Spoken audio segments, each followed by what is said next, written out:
안녕하세요. 소영 목사가 들려주는 신앙의 집을 바르게 짓는 사람들의 교회 신집사 교회에 오신 것을 환영합니다.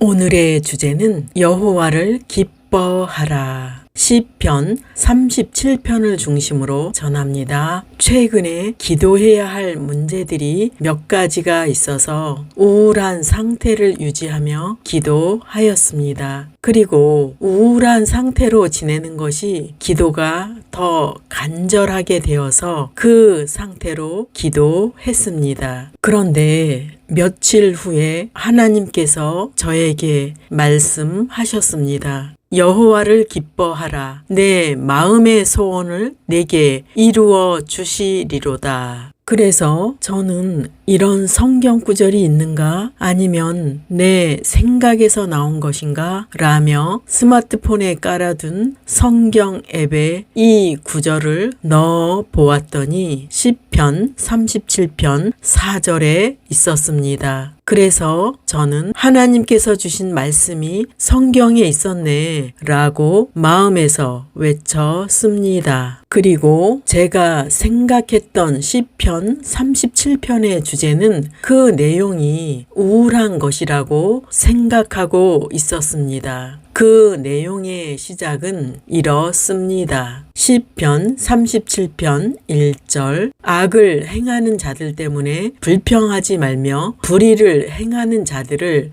시기하지 말지어다. 우리는 이 땅에 있는 동안 악을 행하는 자들의 성공함을 볼 때 붕괴합니다. 그리고 선을 행하여도 보상을 받지 못하는 공평치 못한 것에 대해 불평합니다. 그리고 불의한 자가 인정받고 자신이 인정받지 못하는 것에 대해 하나님께 원망합니다. 이러한 현실로 인해 믿는 자는 하나님께 따지는 기도를 하기도 합니다. 하나님, 세상이 불공평합니다. 하나님께서는 이렇게 공평치 못한 것을 보시면서 왜 잠잠하십니까? 라고 기도를 합니다. 그러면 다음 구절에는 뭐라고 말씀하는지 보시겠습니다. 시편 37편 2절 그들은 풀과 같이 속히 배임을 당할 것이며 푸른 채소같이 쇠잔할 것임이로다. 악인들은 승승장구할지라도 결국은 배임을 당하며 푸른 채소가 뽑히면 쇠잔해지는 것처럼 그들은 시들어서 사라지는 풀과 같은 존재라고 말씀합니다. 즉, 시들어서 사라지는 존재가 승승장구할지라도 불평하지 말며 부러워하지 말라는 말씀입니다. 시인은 악인의 결국은 쇠잔해지는 풀이라고 단정지어서 말씀합니다. 그래서 믿는 자가 집중할 것이 무엇인지 말씀하십니다. 시편 37편 3절 여호와를 의뢰하고 선을 행하라. 땅에 머무는 동안 그의 성실을 먹을거리로 삼을지어다. 우리가 땅에 있는 동안 바라보아야 할 것은 여호와를 의뢰하고 선을 행하라 라고 말씀합니다. 사탄은 우리의 시선을 보이는 것에만 집중하게 하고 보이는 것과 싸우게 만들고 들리는 소리에 넘어가게 합니다. 본절에서는 우리가 바라보고 믿고 집중할 곳은 여호와 하나님이라고 말씀합니다. 즉 여호와 하나님을 의지하고 선한 말씀을 따라 살라는 것입니다. 그렇게 말씀을 의지하고 순종할 때 하나님께서 책임지신다는 약속입니다. 우리의 여호와 하나님은 믿는 자를 이 땅에서 지켜주시고 보호해 주실 뿐 아니라 말씀대로 하늘나라에서 보장해 주신다는 말씀입니다. 그리고 저에게 주셨던 말씀입니다. 시편 37편 4절 또 여호와를 기뻐하라. 그가 내 마음의 소원을 내게 이루어 주시리로다. 이 말씀을 주셨을 때 저희 종아리는 몹시 피곤하여서 저리고 아픈 상황이었고 마음에는 문제를 위해 기도해야 하는 목표가 있었습니다. 그래서 주신 말씀을 적용해 보기로 했습니다. 하나님, 저는 다리가 통증으로 피곤합니다. 그렇지만 여호와를 기뻐하라는 말씀을 주셨기에 주님을 바라보며 기뻐합니다. 이렇게 기도를 드리고 나의 몸 상태는 피곤하였지만 하나님을 바라보며 기뻐하였습니다. 그리고 다음 구절은 내 마음의 소원을 내게 이루어 주시리로다 라고 말씀합니다. 그 순간 말씀이 이루어지는 경험을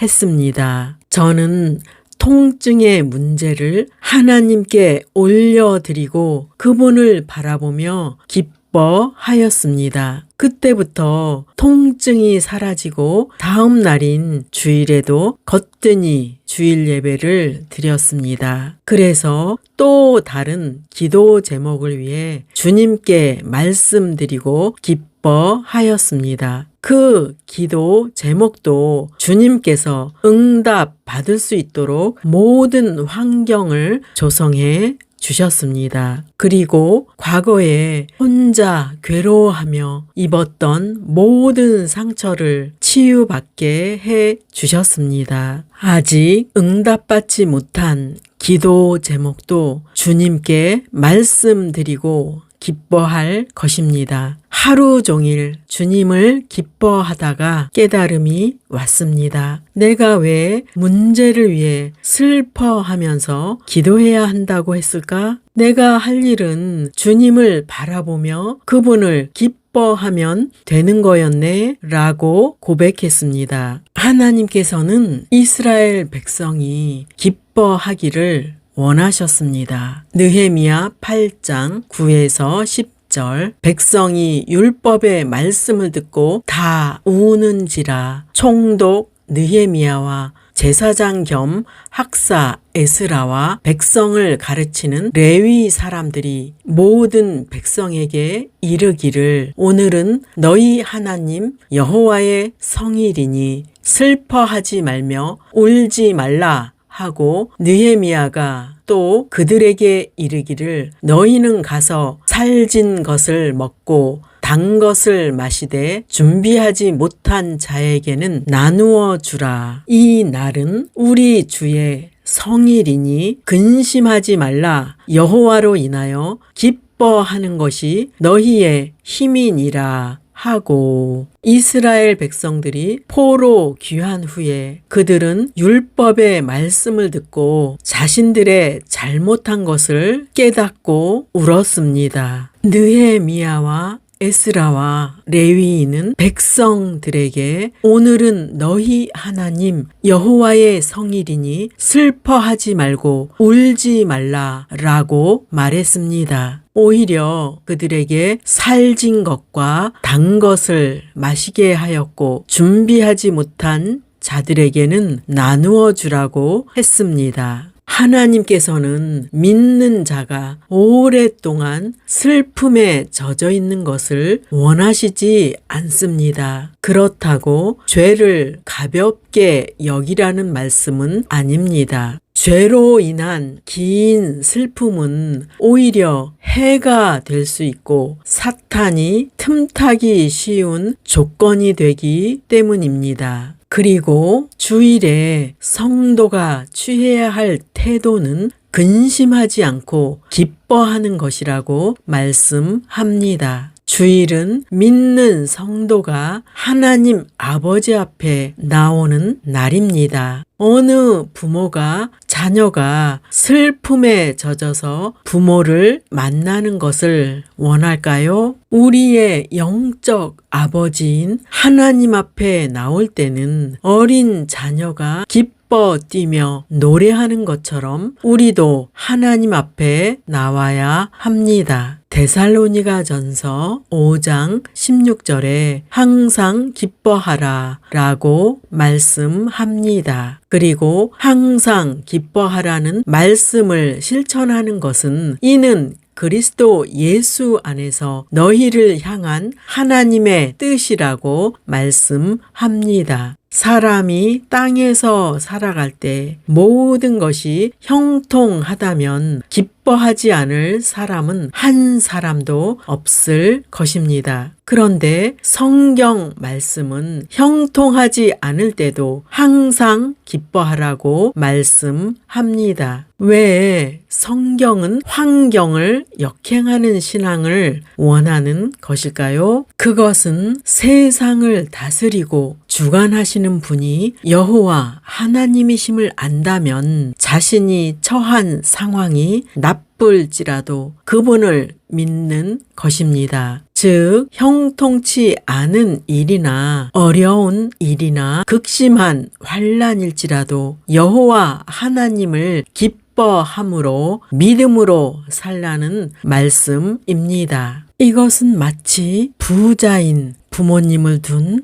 자녀의 모습일 것입니다. 부자인 부모를 둔 자녀는 어떠한 어려움이 와도 부모님이 모든 것을 해결해 주실 수 있다는 확신으로 살아갑니다. 성도 여러분, 당신에게는 천지를 창조하신 영적인 아버지가 계십니다. 그러므로 여호와 하나님을 신뢰하고 그분이 당신의 모든 것을 책임지신다는 것을 믿고 기뻐하라는 말씀입니다. 하나님께서는 당신이 환난을 당할 때 환경을 바라보면서 인상을 찌푸리고 괴로워하는 것을 원하지 않으십니다. 아직도 인상을 찌푸리고 있다면 보이는 것에 넘어간 것이고 보이는 것만을 믿고 사는 것입니다. 육신이 원하는 대로, 육신이 좋아하는 대로, 감정이 원하는 대로 살아간다면 결코